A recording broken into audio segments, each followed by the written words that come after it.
How do political ads make you feel? Frightened, worried, or angry? Hopeful, warm, or fuzzy? What about manipulated?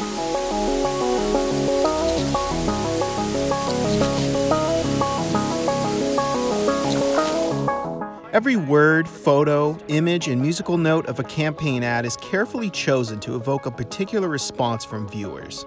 Candidates and political groups spend billions of dollars each campaign season to produce ads designed to persuade voters that a certain candidate is the best or worst choice.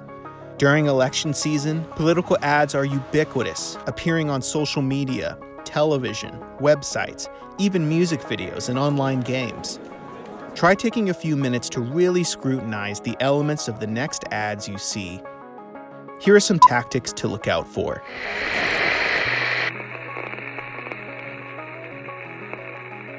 After months of silence, Catherine Cortez Masto announced her support for the Iran nuclear deal. We have an agreement and we need to move forward. A deal that gives... Note the use of repetition, broken fonts, distorted video, and dramatic voiceovers. Near the end of this ad, you'll see what appears to be a nuclear explosion. And that's a tactic taken from the most famous deceptive dramatization ad in history, the Daisy ad in 1964. In it, Democratic presidential candidate Lyndon Johnson responded to Republican candidate Barry Goldwater's statement that he would consider using nuclear weapons in Vietnam.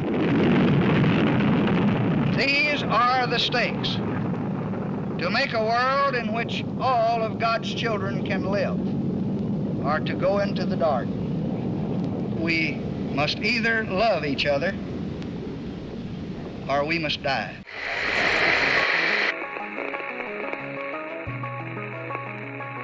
In the anti-Hillary Clinton ad, you'll see photos of the candidate presented to imply that she's ill or not physically fit enough to become president. Hillary Clinton doesn't have the fortitude, strength, or stamina to lead in... Notice some photos are modified to appear shadowy, and frames are selected to omit context.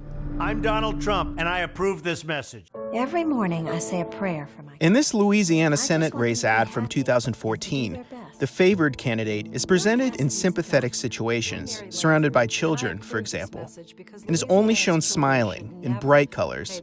Photos of her opponent, however, are presented in black and white and depict mainly his scowling face.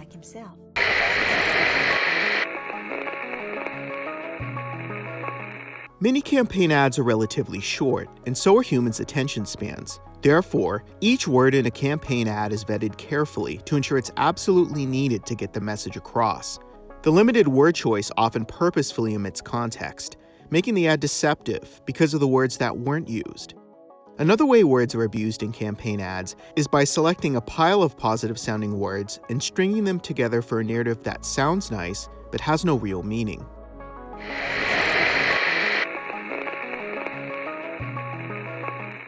This narrative uses words, phrases, and data to make a point, while conveniently omitting points that would disprove the message.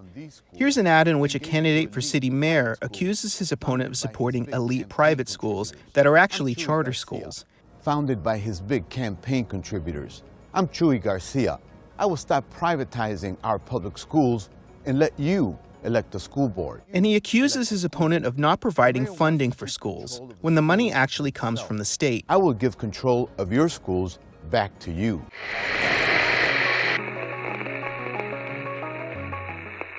I for president, I for president, I for president, I for president. This strategy uses repetition, along with peer pressure, to persuade the viewer that they'll be outcasts if they don't vote for a particular candidate. One of the first television ads to use this technique was the 1952 I Like Ike campaign. Get in step with I. You like Ike, I like Ike. Everybody likes Ike for president. Note the word repetition and the happy faces of people walking in step with each other.